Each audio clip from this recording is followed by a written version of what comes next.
Bonsoir mes amis, bonsoir les gilets jaunes, bonsoir le peuple de France et tous les peuples du monde. Alors hier c'était un micro-live, ce soir un mini-live. Je suis KO mes amis, j'ai tendu une grande surface de gazon, euh, presque de 1 mètre de haut, la touffe. Voilà, je suis complètement KO. Donc je ne suis pas venu les mains vides. D'ailleurs, je vous donne l'heure. Il est 23h05. Nous sommes le 15 mai 2019. Voilà, pour vous donner, comme promis, tous les jours de mes nouvelles. On va regarder une séquence. Je ne sais pas si vous l'avez vue. Très sympathique. Suivante, allez-y. Bonjour, je m'appelle Jenny. Je suis en deuxième année et j'ai une question à vous poser à tous les trois. Pouvez-vous nous dire en une phrase au moins pourquoi... Vous comprenez ce que je veux dire. Vous pouvez nous dire pourquoi les États-Unis sont le plus grand pays du monde? L'égalité des chances et la diversité. Lewis. La liberté et la liberté. Alors faisons en sorte que ça dure. Will. Les New York Jets. Non, je veux une réponse sérieuse cette fois. Qu'est-ce qui fait des États-Unis le plus grand pays du monde? Eh bien, ils viennent de le dire, l'égalité des chances, la diversité, la liberté et la liberté.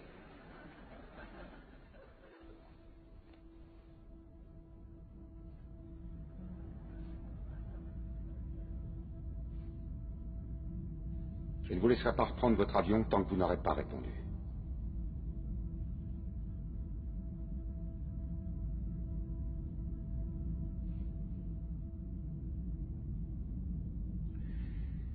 Bien, notre Constitution est un vrai chef-d'œuvre, James Madison était un génie. La Déclaration d'indépendance est selon moi l'œuvre la plus importante de notre histoire. Vous n'avez pas l'air satisfait. La première est une liste de lois et la deuxième une déclaration de guerre. Je veux entendre une réponse plus personnelle. Pensez aux gens qui vous écoutent. Pourquoi les États-Unis Les États-Unis ne sont-ils sont pas le plus grand pays du monde, monsieur. Là voilà ma réponse. Vous êtes en train de... Oui. Parlons de vos Bon, différences. d'accord. Sharon, l'aide à la culture est une cause perdue. C'est qu'1 centime en moins sur notre fiche de paye. Il peut attaquer là-dessus dès qu'il en a envie. Ça coûte pas de l'argent, ça coûte des voix. Ça coûte du temps d'antenne et des paragraphes en une. Tu sais pourquoi les gens n'aiment pas la gauche? Vous êtes des perdants.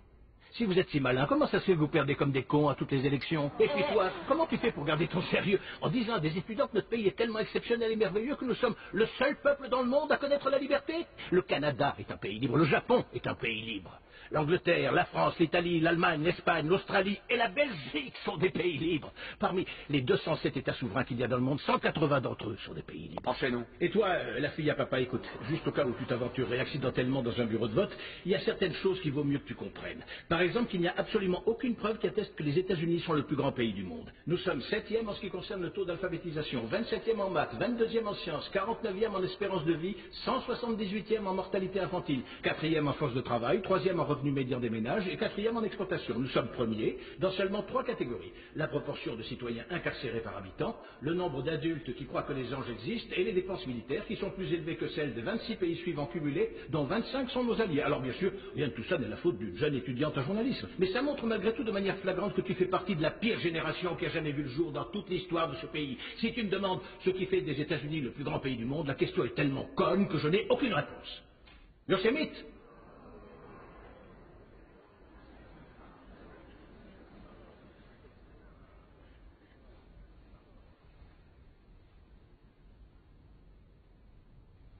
On l'a été autrefois. On luttait pour des causes justes. On a voté des lois pour défendre nos valeurs. On en a abrogé d'autres contraires à ces mêmes valeurs. On menait des guerres contre la pauvreté, pas contre les pauvres. On n'hésitait pas à se sacrifier et à épauler nos voisins. On joignait le geste à la parole et on ne se montrait jamais orgueilleux. On a bâti de grandes et belles choses, inventé des technologies que personne n'aurait cru concevables. On a exploré l'univers, guéri des maladies incurables, donné naissance aux plus grands artistes et à la plus grande puissance économique du monde. Notre ambition nous donnait des ailes. On agissait en homme et on cultivait notre intelligence. On ne rabaissait pas celle des autres de peur de nous sentir inférieurs. On n'était pas défini par la personne pour qui on avait voté aux élections précédentes, et on n'avait pas aussi peur.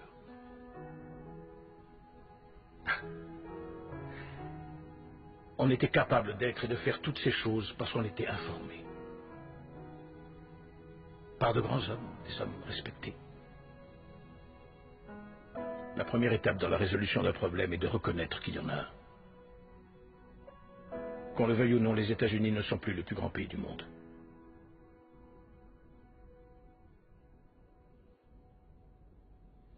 Ça te va?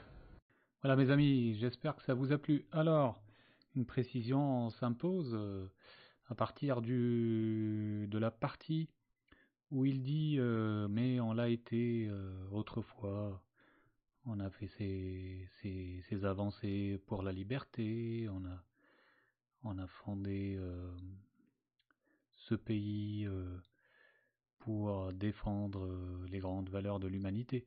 Cette partie-là aussi est un mensonge, hein. Moi je me souviens jamais, si vous trop tombez dessus, vous n'avez qu'à me montrer d'articles de ces grands journaux que nous connaissons au travers des films, hein, le Chicago Post, et puis bon, le New York Times, et plein de journaux d'avant-guerre et d'après-guerre qui dénoncent, qui expliquent ce que c'est les sociétés secrètes, la franc-maçonnerie. Donc ils n'ont jamais eu, ils mentent, ils n'ont jamais eu de journalistes qui dénoncent et qui disent la vérité, et en France non plus, hein. C'est pas Mediapart qui va aller enquêter sur l'attentat de Strasbourg ou vous faire la liste des francs-maçons, hein. Ils vont, comme le canard enchaîné, faire semblant de dévoiler des secrets. Ils vont rester, si vous voulez, dans des investigations de surface. Les États-Unis, d'ailleurs, vivent toujours sur un gros mensonge, à savoir la mort de Kennedy, hein. Eux-mêmes, ils se manipulent les uns les autres, enfin les journalistes manipulent l'opinion en faisant croire tantôt que c'est les extraterrestres, hein, qui ont coûté la peau à Kennedy parce que il a trop enquêté sur la présence ou pas des extraterrestres, c'est pour ça qu'on lui a fait la peau, que c'est le KGB ou alors la CIA, la mafia. Ils vous font toutes les théories pour ne pas vous dire la vérité, c'est-à-dire que c'est la franc-maçonnerie, hein. Je vous ai assez montré un document, d'ailleurs. Je salue LHDSR s'il est toujours vivant, hein. On n'a pas de nouvelles de LHDSR depuis 5 mois maintenant. Où vous voyez Kennedy, 2 ans avant sa mort, prononcer un discours mémorable dans lequel il dénonce les sociétés secrètes, la franc-maçonnerie. Alors on dit qu'il en est issu, mais justement, cela confirme qu'il pouvait dénoncer et qu'il les inquiétait. Donc voilà, les États-Unis mentent au monde et se mentent à eux-mêmes aussi quand ils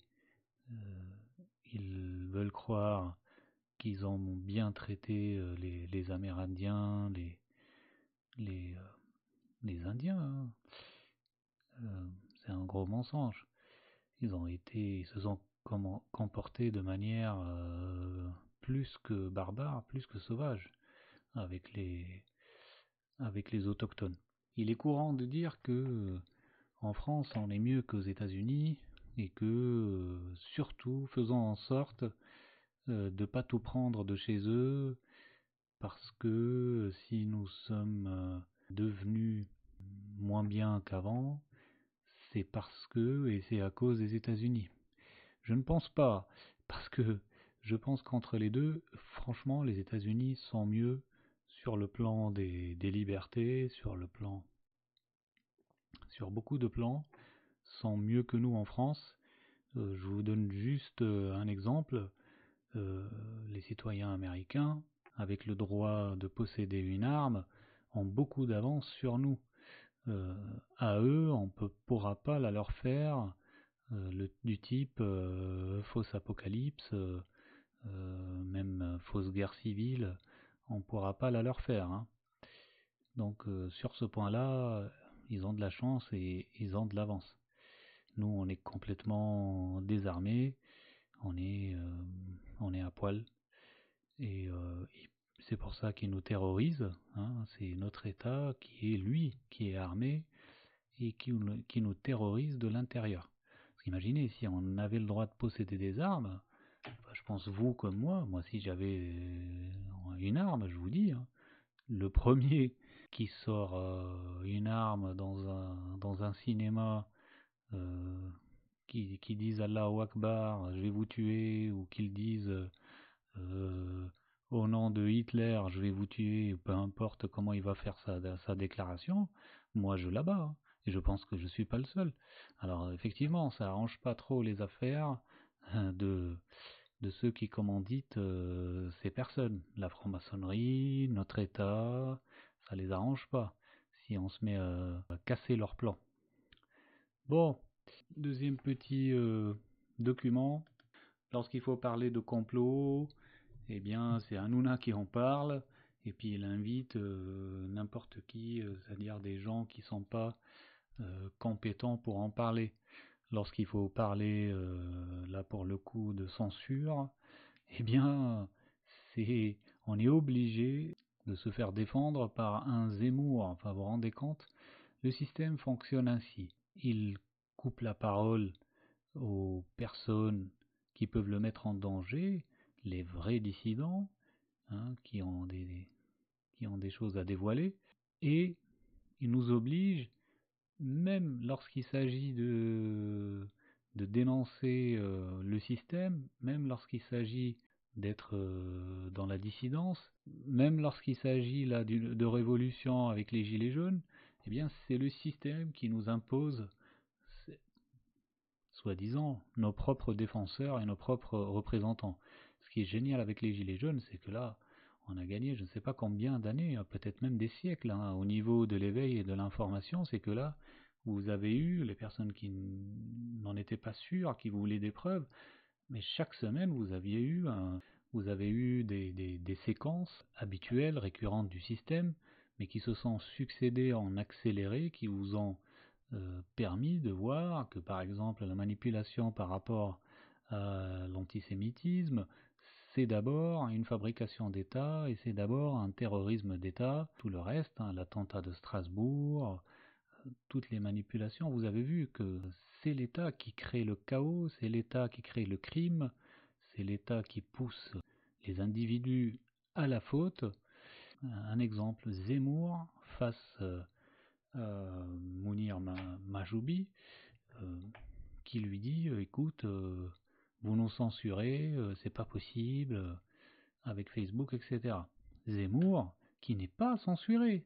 Hein, si n'importe qui d'entre nous tiendrait les propos de Zemmour, ne pourrait pas figurer aux médias. Et regardez que nous, votre serviteur, et même vous, on ne tient pas du tout le discours haineux et complètement mensonger, hyper fake newsé de Zemmour, et nous n'avons pas le droit d'aller nous exprimer dans les médias. Alors lui, c'est fake news du matin au soir, c'est quelqu'un qui ne sait pas faire autre chose que de mentir. Il pousse à la haine contre les autres, des Français contre les autres, et en plus, à la limite, si c'était vrai ce qu'il dénonce, je veux bien, mais sur des mensonges énormissimes. Et il n'est pas censuré, ce mec, d'accord? Et le pire, c'est quoi? C'est que là, il dénonce la censure, il parle à notre place, enfin, c'est un comble. C'est vraiment dramatique. Allez, on regarde. C'est même indécent de votre part que de commencer par dire le principe suprême, c'est la liberté d'expression, et d'après de le saper à la base. Je vais vous dire pourquoi. Pour plusieurs raisons. D'abord, la première chose, moi, je suis un habitué des prétoires, et je peux vous dire que je n'ai aucune confiance dans les juges pour interpréter ce qui est bien et ce qui est mal. C'est un scandale de donner ça aux juges. C'est leur donner encore plus de pouvoir. C'est leur donner le moyen, et je parle vraiment en connaissance de cause, de dire ce qu'on doit dire et ce qu'on ne doit pas dire. C'est un scandale. Et vous aggravez encore le scandale qui existe déjà. Nous avons déjà la législation la plus liberticide. Je peux vous dire, je suis tous les 6 mois à la 17e chambre. C'est scandaleux. Les juges ne font pas du droit, ils font de la politique. Et ils interprètent. Et vous allez leur donner encore des moyens de le faire encore plus. On va parler facture.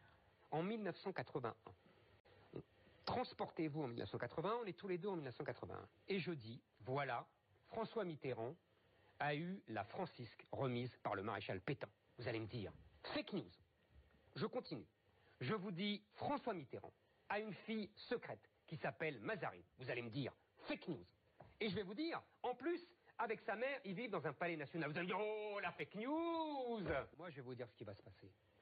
Vous allez faire un deal avec Zuckerberg. Et vous allez lui dire, la France, l'Europe, quand je dis vous, vous avez compris, hein, les pouvoirs publics en général. Vous allez leur dire, bon, on oublie ton cirque là, sur les données que tu as vendues à un tel, et en échange, tu nous censures tous les sites qui nous plaisent pas. Ça a déjà commencé. Mais ça a déjà commencé. On a fermé, Twitter commence déjà à censurer. On a déjà censuré les identitaires par Facebook, etc. Ça a déjà commencé. Ça va être une machine de guerre anti-idéologique. C'est un prétexte pour pouvoir faire taire les gens qui vous plaisent pas idéologiquement. Bonsoir mes amis, je vois qu'il n'y a que des habitués. Jobson Joe, bonsoir Sia Marie, bonsoir Joaquin Geronimo Lario, bonsoir Bertoni Franco, bonsoir Tony Nero, merci frérot pour ton soutien. Bonsoir Marie-Ange, bonsoir Dilou Lou, bonsoir Olga Santos, bonsoir Gary Briwa, bonsoir. Alors Sia Marie, je t'ai vu, tu dis il y a des mensonges d'État. Oh que oui, il y a pratiquement que ça, que des mensonges d'État. Bonsoir Bill Bill. Oh, c'est gentil Marie-Ange. Tu dis par l'intermédiaire de personnes comme toi, nous avons eu une formation accélérée en éveil. Nous avons beaucoup appris et nous avons été beaucoup surpris. Je remercie tous ceux et toutes celles qui ont contribué. Bonne nuit. Eh bien, c'est très touchant. Merci beaucoup. Ça m'encourage à continuer. C'est un effort collectif pour s'éveiller les uns les autres. Alors, je parle des autres youtubeurs hein, que j'estime personnellement de qualité, hein, qui ne sont pas là pour, excusez-moi du terme, pour faire putaclic, pour faire des vues, pour se faire rémunérer, et qui ne sont pas là pour berner les gens, hein, pour les emmener dans des impasses. Et en ce qui me concerne aussi, je remercie toutes les personnes qui m'envoient des partages de qualité, hein, de qualité. C'est vrai que c'est rare, mais ces personnes existent. Alors, tiens, Geronimo, tu as compris qu'il était l'heure de se dire au revoir, mais pas adieu. Eh bien, on va se quitter. Voilà mes amis, je vous souhaite une bonne nuit et je vous dis à demain pour un live comme d'habitude. Bonne nuit les amis.